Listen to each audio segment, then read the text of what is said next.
Hello दोस्तों, कैसे हैं आप लोग। आपका पीएसएस विजन एकेडमी में मैं पुनीत पांडे स्वागत करता हूं। आज के लेक्चर में हम लोग कुछ नई बातें पढ़ेंगे। जैसा कि हम लोग क्वाड्रिलेटरल पढ़ रहे थे, क्वाड्रिलेटरल में हम लोगों ने रेक्टेंगल के बारे में पढ़ लिया था, स्क्वायर के बारे में पढ़ लिया था। अब हम लोग जो पढ़ने जा रहे हैं वो रोम्बस के बारे में पढ़ने जा रहे हैं। क्वाड्रिलेटरल में जो अगला टॉपिक है वो हम लोग रोम्बस के बारे में पढ़ेंगे, और रोम्बस का मतलब क्या होता है, समचतुर्भुज। ठीक है, तो आइए देखते हैं रोम्बस क्या होता है। आइए, रोम्बस रोम्बस का मतलब होता है समचतुर्भुज। रोम्बस का मतलब होता है समचतुर्भुज। बच्चे कह रहे हैं ये समचतुर्भुज क्या होता है। ठीक है, देखो नाम से ही पता चल रहा है समचतुर्भुज या रोम्बस, इसका मतलब इसकी सारी भुजाएं आपस में क्या होंगी, बराबर होंगी। ठीक है, देखिए कभी भी रोम्बस बनेगा तो कुछ ऐसा बनेगा। ठीक है, ऐसा रोम्बस बनता है। ठीक है, तो ये जैसे ए बी सी डी हमारा एक रोम्बस है या समचतुर्भुज है। तो समचतुर्भुज की खासियत ये होती है कि इसकी सारी भुजाएं आपस में क्या होती हैं, बराबर होती हैं। पहली बात तो अगर ये ए होगा, ये होगा, ये होगा, तो ये भी क्या होगा, ए होगा। ठीक है, कहने का मतलब ये ए बी बराबर बी सी बराबर सी डी बराबर डी ए बराबर स्मॉल ए। ठीक है, हमने अभी अभी आपसे कहा कि रोम्बस की सारी भुजाएं आपस में क्या होती हैं, बराबर होती हैं। ठीक है, उसके अलावा रोम्बस में दो विकर्ण पाए जाते हैं। एक एसी विकर्ण है डायगोनल, तो डायगोनल जो पाए जाएंगे वो दो डायगोनल पाए जाएंगे। एक एसी डायगोनल है, मान लीजिए एसी डायगोनल की लेंथ d1 है, और एक बीडी डायगोनल है, एक बीडी डायगोनल है, मान लीजिए बीडी डायगोनल की लेंथ d2 है। ठीक है, रोम्बस में दो विकर्ण पाए जाते हैं, एक एसी डायगोनल है और एक बीडी डायगोनल है। क्लियर है। ठीक है, उसके अलावा और दोनों डायगोनल की लेंथ आपस में क्या होती है, बराबर नहीं होती है। ठीक है, उसके अलावा रोम्बस में जो दो डायगोनल है वो एक दूसरे को ओ पॉइंट पर क्या कहते हैं, बाइसेक्ट कहते हैं। क्या कहते हैं, बाइसेक्ट। ठीक है, लिखना और लिख लीजिए, diagonal diagonal bisect each other, bisect each other. जो डायगोनल है, जो विकर्ण है, वो एक दूसरे को क्या कहते हैं, समद्विभाजित कहते हैं या बाइसेक्ट कहते हैं। जैसे मान लीजिए एक है हमारा ओ ए और एक है हमारा ओ सी, तो ओ ए ओ सी के बराबर होगा और वो कितना होगा, d1/2 होगा। इसी तरह एक अगला डायगोनल है हमारा, जैसे मान लीजिए इस वाले डायगोनल की लेंथ d2 है पूरे की, तो ओ बी बराबर ओ डी, ओ बी बराबर ओ डी बराबर क्या होगा, d2/2 होगा। ठीक है, मतलब दोनों डायगोनल से एक दूसरे को क्या कहते हैं, समद्विभाजित भी कहते हैं। मतलब कि ओ ए ओ सी के बराबर होगा तो d1/2 होगा, ओ बी ओ डी के बराबर होगा तो क्या होगा बेटा, d2/2 होगा। क्लियर है। ठीक है, उसके अलावा एक बात और ध्यान रखिएगा, डायगोनल डायगोनल बाइसेक्ट, ये सारी प्रॉपर्टीज आपको याद होनी चाहिए। बाइसेक्ट एट 90 डिग्री, डायगोनल एक दूसरे को 90 डिग्री पर समद्विभाजित करते हैं। कितने डिग्री पर, 90 डिग्री पर। जैसे मान लीजिए जहां पे भी विकर्ण काट रहे हैं वहां पे पूरा बेटा कितना बनेगा, 90 डिग्री बनेगा। ये भी 90 डिग्री, ये भी 90, ये भी 90, ये भी 90, सब 90 डिग्री के होंगे। ठीक है, क्लियर है सबको, बात समझ में आ रही है। ठीक है, उसके अलावा एक बात और ध्यान रखिएगा कि diagonal diagonal bisect bisect vertex angle. Diagonal bisect vertex angle का मतलब क्या है कि अगर ये अल्फा है तो ये क्या होगा, बीटा होगा, और अल्फा बीटा के क्या होगा, बराबर होगा। क्लियर है सबको। ठीक है, तो पहली बात हमने क्या बताई, पहली बात मैंने आपको ये बताई कि जो भी रोम्बस होता है उसमें सारी भुजाएं आपस में क्या होती हैं, बराबर होती हैं। रोम्बस में दो विकर्ण पाए जाते हैं, दोनों विकर्णों की लंबाइयां कभी भी बराबर नहीं हो सकती हैं। अगर ये वाला डायगोनल d1 है तो दूसरा वाला डायगोनल क्या होगा, d2 होगा। उसके अलावा मैंने क्या बताया, डायगोनल एक दूसरे को 90 डिग्री पर क्या कहते हैं, बाइसेक्ट कहते हैं। Diagonal bisect each other, bisect each other का मतलब क्या है कि डायगोनल एक दूसरे को बराबर बराबर में बांटते हैं। मतलब ओ ए ओ सी के बराबर होगा तो d1/2 हो गया, ओ बी ओ डी के बराबर होगा तो d2/2 हो गया। ठीक है, उसके अलावा डायगोनल एक दूसरे को 90 डिग्री पे काटते हैं, और डायगोनल बाइसेक्ट वर्टेक्स एंगल, मतलब यहाँ मान लीजिए सपोज दैट 100 डिग्री का एंगल बन रहा है तो ये 50-50 में क्या हो जाएगा, बढ़ जाएगा। ठीक है, क्लियर है सबको। ठीक है, यहाँ तक उम्मीद है कि आपको बातें समझ में आई होंगी। चलिए अगली बात करते हैं। यहाँ पे भी उसी तरीके से कि अगर एक डायगोनल को ले लें, AC डायगोनल को, सपोज दैट, ठीक है, देखिए अगर मान लीजिए मैं AC डायगोनल को ले लूं, AC डायगोनल को, ठीक है, तो AC के रिस्पेक्ट में आपको दो ट्रायंगल दिख रहे हैं, एक दिख रहा है ट्रायंगल ACB, दिख रहा है बेटा ACB, और एक ट्रायंगल दिख रहा है ACD, एक ट्रायंगल दिख रहा है ACD। तो जो ट्रायंगल ACB का एरिया वो ट्रायंगल ACD के एरिया के क्या होगा, बराबर होगा, और वो क्या होगा, पूरे रोम्बस के एरिया का क्या होगा बेटा, आधा होगा। वो पूरे रोम्बस के एरिया का क्या होगा, आधा होगा, ठीक है। जो ट्रायंगल ACB है वो ट्रायंगल ACD के बराबर होगा, वो पूरे रोम्बस के एरिया का क्या होगा, आधा होगा, ठीक है। उसके अलावा अगर मैं BD डायगोनल को पकड़ लेता हूं तो BD डायगोनल के रिस्पेक्ट में भी दो ट्रायंगल दिखेंगे, एक दिखेगा ट्रायंगल BDA और एक ट्रायंगल दिखेगा BDC। कौन सा दिखेगा, BDC। तो ये दोनों ट्रायंगल के भी एरिया आपस में बराबर होंगे, और वो क्या होंगे, वो भी पूरे रोम्बस का क्या होगा, आधा होगा, पूरे रोम्बस का क्या होगा, आधा होगा। क्लियर है, ठीक है। मतलब AC डायगोनल के रिस्पेक्ट में भी दो ट्रायंगल मिलेंगे आपको, और वो पूरे रोम्बस का आधा होगा, और BD डायगोनल के रिस्पेक्ट में भी दो ट्रायंगल मिलेंगे, और पूरे रोम्बस का क्या होगा, आधा होगा। क्लियर है, ठीक है। चलिए अब आगे की बात करते हैं। अगर मान लीजिए जहां पे डायगोनल एक दूसरे को इंटरसेक्ट कर रहे हैं, ये बाइसेक्ट जहां पे कर रहे हैं O पॉइंट पर, उसके रिस्पेक्ट में देखा जाए तो उसके रिस्पेक्ट में चार ट्रायंगल दिखेंगे। एक ट्रायंगल दिखेगा OAB, एक दिखेगा ट्रायंगल OAB, एक ट्रायंगल दिखेगा OCB ना, एक ट्रायंगल दिखेगा OCD, ट्रायंगल OCD बेटा, और एक ट्रायंगल दिखेगा OAD। क्या दिखेगा, एक ट्रायंगल OAD। तो ये चारों ट्रायंगल के भी एरिया आपस में बराबर होंगे, और ये पूरे रोम्बस का क्या होगा बेटा, एक चौथाई होगा। पूरे रोम्बस का क्या होगा, एक चौथाई होगा, ठीक है। तो ये बात हमेशा आप ध्यान रखिएगा कि रोम्बस में क्या होगा कि रोम्बस में आपको अगर AC डायगोनल देखो तो AC के रिस्पेक्ट में दो ट्रायंगल दिखेंगे, और वो जो होंगे वो आपस बराबर होंगे, और दोनों के एरिया पूरे रोम्बस का आधा होगा। अगर BD के रिस्पेक्ट दोगे तब भी दो ट्रायंगल देखेंगे, और पूरे रोम्बस का क्या होगा, वो भी आधा होगा। जहां पे डायगोनल एक दूसरे को बाइसेक्ट कर रहे हैं, उस O पॉइंट के रिस्पेक्ट में देखो तो उस O पॉइंट के रिस्पेक्ट में चार ट्रायंगल आपको दिखेंगे, वो पूरे रोम्बस का क्या होगा, चौथाई होगा। क्लियर है सबको? क्या ये बच्चे मेरी बातें अब समझ पा रहे हैं? ठीक है, चलिए अच्छा अगली बात करते हैं। उसके अलावा एक बात और ध्यान रखिएगा कि रोम्बस में जो कोण A है, जो कोण A है वो कोण C के क्या होगा, बराबर होगा। एंगल A जो है वो एंगल C के बराबर होगा। क्यों बराबर होगा, वजह वही है कि अगर ये अल्फा तो ये भी अल्फा होगा, ये बीटा तो ये भी बीटा होगा, ठीक है। एंगल A एंगल C के बराबर होगा, और एंगल B भी एंगल D के क्या होगा, बराबर होगा। ये बात हमेशा ध्यान रखिएगा कि रोम्बस में विकर्णों पर बनने वाले कोण आपस में क्या होते हैं, बराबर होते हैं। मतलब एंगल A एंगल C के बराबर होगा, और एंगल B एंगल D के क्या हो जाएगा, बराबर हो जाएगा। क्या ये बच्चे मेरी बात समझ पा रहे हैं? ठीक है, ये सारी बातें बेटा एकदम ध्यान से आप सुनिएगा, तो आपको चीजें करने में फिर क्या होंगी, आसानी होंगी, ठीक है। उसके अलावा मैं अब आगे की बात कर लेता हूं। जैसे मान लीजिए angle A plus angle B बराबर angle B plus angle C बराबर angle C plus angle D बराबर angle D plus angle A का मान हमेशा क्या होगा, 180 डिग्री होगा। क्लियर है? कहने का मतलब यह है कि कॉन्जिक्यूटिव एंगल्स को क्रमागत अगर कोणों को जोड़ा जाए, एंगल A में एंगल B जोड़ दिया जाए, या एंगल B में एंगल C जोड़ दिया जाए, एंगल C में एंगल D जोड़ दिया जाए, एंगल D में एंगल A जोड़ दिया जाए, तो ये सारे कोणों के मान का योगफल हमेशा क्या होगा, 180 डिग्री के क्या होगा, बराबर होगा। ठीक है, तो अभी मैंने क्या बताया आपको, मैंने आपको ये बताया कि पहली बात की विकर्णों पर बनने वाले कोणों का मान, जो सम्मुख कोण बनेंगे उनका मान आपस बराबर होगा। मतलब एंगल ए एंगल सी के बराबर होगा, एंगल बी एंगल डी के बराबर होगा। पहली बात हमने ये बताई।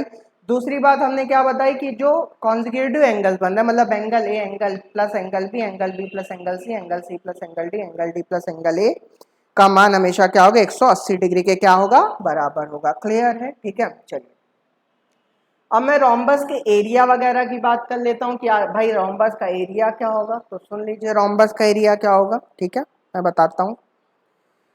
देखो, जैसे अगर मान लीजिए मैं रोम्बस के एरिया की बात करूं तो रोम्बस का एरिया डायगोनल के रिस्पेक्ट पहले देखते हैं, तो क्या होगा, half d1 into D to. बेटा जैसे स्क्वायर का एरिया डी स्क्वायर बाई 2 होता है, जैसे स्क्वायर का एरिया डी स्क्वायर बाई 2 होता है, हाफ डी इंटू डी होता है, वैसे ही रोम्बस में भाई ये दोनों डायगोनल तो सेम है नहीं, तो क्या हो जाएगा हाफ D1 इंटू D2 हो जाएगा। ठीक है, मतलब रोम्बस में ये वाला डायगोनल ये वाला डायगोनल अगर आपको पता है तो रोम्बस का एरिया क्या हो जाएगा हाफ D1 इंटू D2 हो जाएगा। क्लियर है। उसके अलावा रोम्बस में अगर मैं पेरीमीटर की बात करूं, पेरीमीटर का मतलब परिमाप होता है, पेरीमीटर की बात करूं तो रोम्बस का पेरीमीटर क्या होगा 4a, 4a का मतलब क्या चारों भुजाओं का योगफल, चारों भुजाओं का क्या योगफल, वो परिमाप हो जाएगा या पेरीमीटर हो जाएगा। क्लियर है सबको। ठीक है, चलिए उसके अलावा अब अगली बात कर लेते हैं।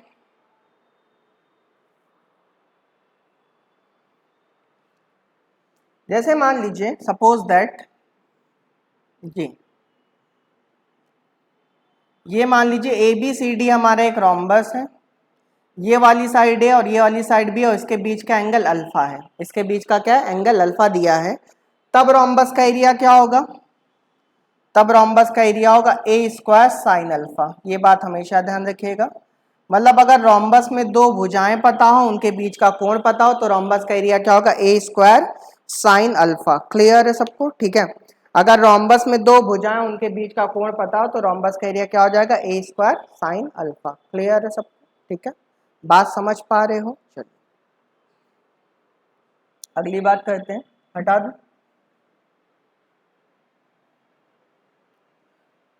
उसके अलावा कुछ बातें मैं और बताने जा रहा हूँ आपको, जो कि आपको एज अ प्रॉपर्टी याद रखनी पड़ेंगी तो आपको ज़्यादा अच्छा लगेगा। जैसे मान लीजिए बेटा ये हमारा सपोज दैट एक रोम्बस है ना, ये हमारा क्या है रोम्बस है, इसकी ये वाली भुजा भी है, ये भी है, ये भी है और ये भी क्या ए है, ये ए बी सी डी हमारा रोम्बस है। मान लीजिए ये वाला डायगोनल D1 और ये वाला O पॉइंट है, बाइसेक्ट कर रहे हैं, और ये वाला डायगोनल D2 है, और आपको पता है रोम्बस में डायगोनल एक दूसरे को 90 डिग्री पे क्या कहते हैं बाइसेक्ट कहते हैं। ठीक है, अच्छा बेटा ये बताओ अगर मैं BD पूछूं तो BD का मान पूरा D1 होगा, लेकिन अगर मैं OB की वैल्यू पूछूं OB तो OB कितना होगा D1/2 होगा कि नहीं होगा, आधा हो जाएगा ना। अगर मान लीजिए इसी तरीके से मैं OC का मान पूछूं तो OC क्या हो जाएगा D2/2 हो जाएगा कि नहीं हो जाएगा। ठीक है, तो आप देखो बेटा ये एक राइट एंगल ट्रायंगल बन रहा है कि नहीं बन रहा है, OCB राइट एंगल ट्रायंगल बन रहा है ना, और राइट एंगल ट्रायंगल बन रहा है तो बताओ इसमें मैं पाइथागोरस लगा सकता हूँ नहीं लगा सकता हूँ, बिल्कुल लगा सकता हूँ। अगर बेटा पाइथागोरस लगाऊं तो क्या होगा ए स्क्वायर बराबर D1 का स्क्वायर बटे 4 प्लस D2 का स्क्वायर बटे 4 होगा कि नहीं होगा। तो ए स्क्वायर बोले तो 4a स्क्वायर बराबर क्या हो जाएगा D1 का स्क्वायर प्लस D2 का स्क्वायर। ये बात हमेशा ध्यान रखिएगा। ठीक है, मतलब रोम्बस में विकर्णों के वर्गों का योगफल, रोम्बस में डायगोनल्स के स्क्वायर का जो सम होता है वो साइड के स्क्वायर के 4 गुने के क्या होता है बराबर होता है। क्लियर है। ठीक है, डायगोनल्स में रोम्बस में विकर्णों के वर्गों का जो योगफल होता है वो साइड के स्क्वायर के 4 गुने के हमेशा क्या होगा बराबर होगा। क्लियर है सबको। ठीक है, नहीं समझे लिखना हो तो लिख भी लीजिए कि किसी भी समचतुर्भुज में विकर्णों के योगफल, विकर्णों के वर्गों का योगफल, वर्गों का योगफल भुजाओं के वर्गों के वर्ग के 4 गुने के क्या होगा बराबर होगा। क्लियर है। ठीक है, अगर बेटा ये सारी बातें अगर आपको समझ में आ गई हैं तो अब मैं कुछ क्वेश्चन आपको कराऊंगा और उन क्वेश्चन से आपको और सारी चीजें भी समझ में आने लगेंगी। चलिए आइए आज की क्लास का क्वेश्चन नंबर 1 देखते हैं। लिखा हुआ है किसी रोम्बस बोले तो समचतुर्भुज में एंगल ए बराबर 60 डिग्री, कोण ए बराबर 60 डिग्री, विकर्ण बोले तो डायगोनल, विकर्ण BD बराबर 5 सेंटीमीटर, विकर्ण BD बराबर 5 सेंटीमीटर, तो एरिया, रोम्बस का एरिया क्या होगा ये आपको बताना है। उसके अलावा एंड अदर डायगोनल क्या होगा, दूसरा विकर्ण, रोम्बस में एक विकर्ण का तो मान दिया गया है, दूसरा विकर्ण क्या होगा ये भी आपको बताना है। क्लियर है। ठीक है, मैंने आपसे अभी आपसे यही बात कही है, क्या कही है कि किसी रोम्बस में एंगल ए बराबर 60 डिग्री, विकर्ण BD बराबर 5 सेंटीमीटर, तो एरिया का मान क्या होगा और अदर डायगोनल का मान क्या होगा ये भी आपको बताना है। चलिए आइए देखते हैं। देखिए जैसे मान लीजिए मैं सॉल्यूशन आपको बताता हूँ। मान लीजिए बेटा ये हमारा रोम्बस है, ABCD हमारा रोम्बस है। BD विकर्ण आपको दिया गया 5 सेंटीमीटर ना, कह रहा है एरिया का मान क्या होगा और दूसरा डायगोनल क्या होगा। दूसरा डायगोनल मतलब ये D2 भी बताना है ना, ठीक है। और आपको पता है डायगोनल एक दूसरे को कितने डिग्री काटते हैं, 90 डिग्री पर काटते हैं, ठीक है। उसके अलावा आपसे ये भी कह रहा है एंगल ए का मान कितना दिया, 60 डिग्री दिया है। कितना दिया, 60 डिग्री दिया है। क्लियर है, ठीक है। एंगल ए का मान 60 डिग्री दिया है तो मेरे भाई ये बताओ कि इसका मान भी 60 डिग्री होगा कि नहीं होगा। बच्चे कह रहे हैं क्यों होगा बेटा, इसलिए होगा क्योंकि मैंने आपको पढ़ा रखा है कि रोम्बस में आमने सामने के कोणों का मान क्या होता है, बराबर होता है। पढ़ा है कि नहीं पढ़ा है, ठीक है।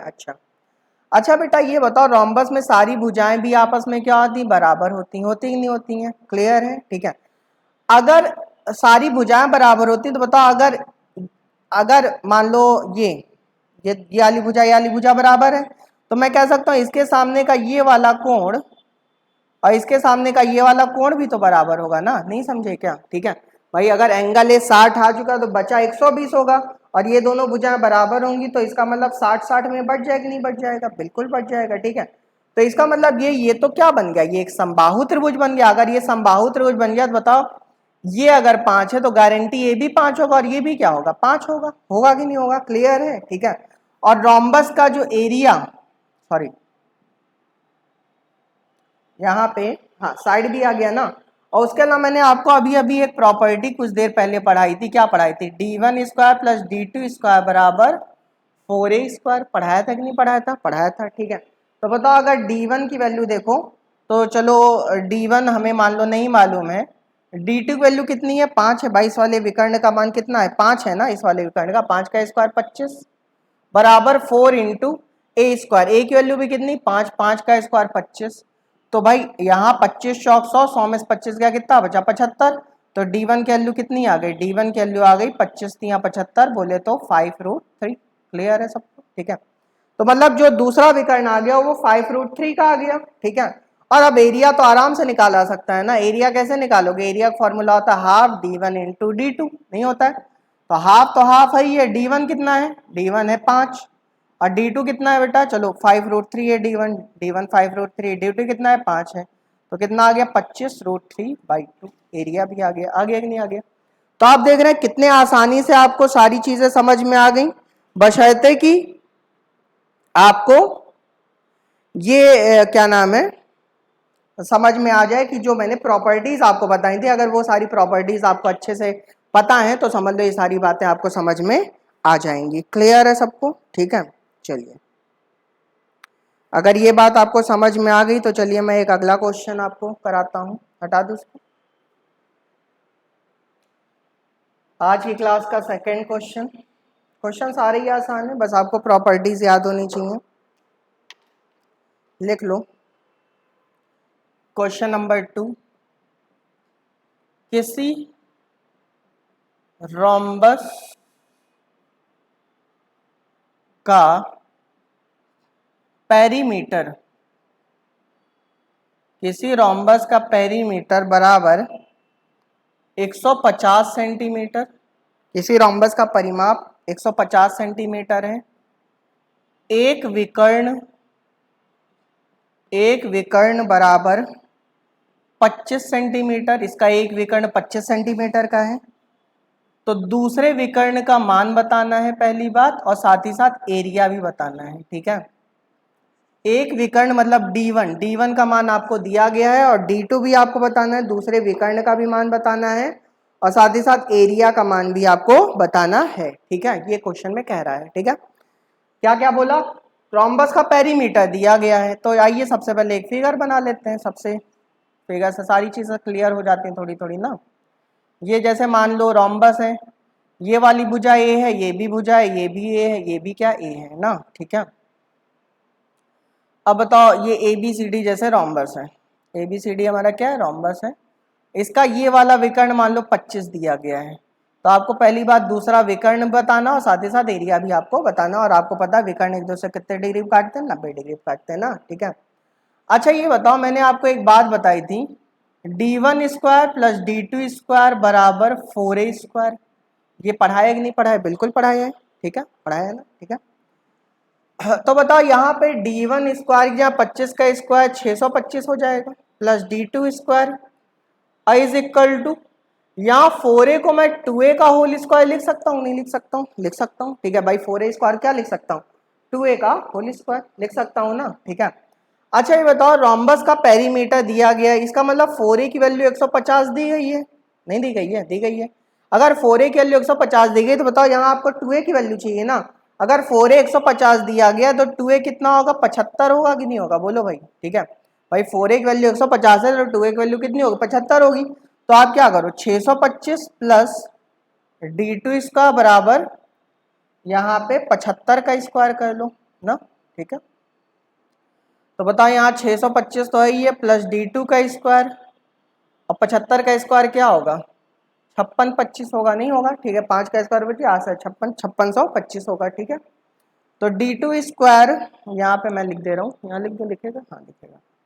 तो d2 स्क्वायर बराबर क्या आ गया, 56 25 में 625 घटाओगे कितना आ जाएगा, 5000 आ जाएगा ना, ठीक है। तो d2 बराबर क्या आ गया, अंडर रूट 50 ये 5 गुणे 10 रूट 2, 50 रूट 2 आ जाए, कितना आ जाएगा 50 रूट 2। मतलब दूसरा विकर्ण कितने का आ गया, 50 रूट 2। कैसे भाई, ये दो अंडर रूट लोगे तो 2 जीरो में से 1 जीरो बाहर आ गया, 10 आ गया और 50 बचेगा। 50 को 25 गुणे 2 लिख सकते हो, तो अंडर रूट 25 का वैल्यू 5 होती है, रूट 2। तो आंसर क्या आ गया, 50 रूट 2 आ गया। क्लियर है सबको, ठीक है। तो आपने देखा कि यहाँ दूसरा विकर्ण आ चुका है 50 रूट 2। उसके अलावा मुझे एरिया भी निकालना है, क्या निकालना है, एरिया भी निकालना है। तो चलिए एरिया निकाल लेते हैं, इसको हटा दूं, इसको इधर से हटा दे रहा हूँ तो इधर ही एरिया निकाल देता हूँ। एरिया निकालना अब आसान हो गया। एरिया का फॉर्मूला क्या होता है, हाफ d1 d2। तो हाफ है ये, d1 कितना है, d1 है हमारा ये 25, d1 25 है और d2 कितना है 50 रूट 2 है।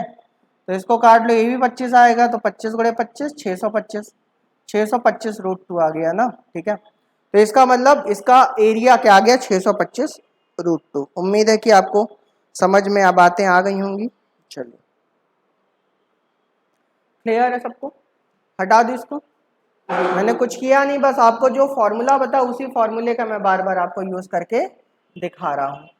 चलिए अब अगली बात कर लेते हैं, एक क्वेश्चन और कर लेते हैं।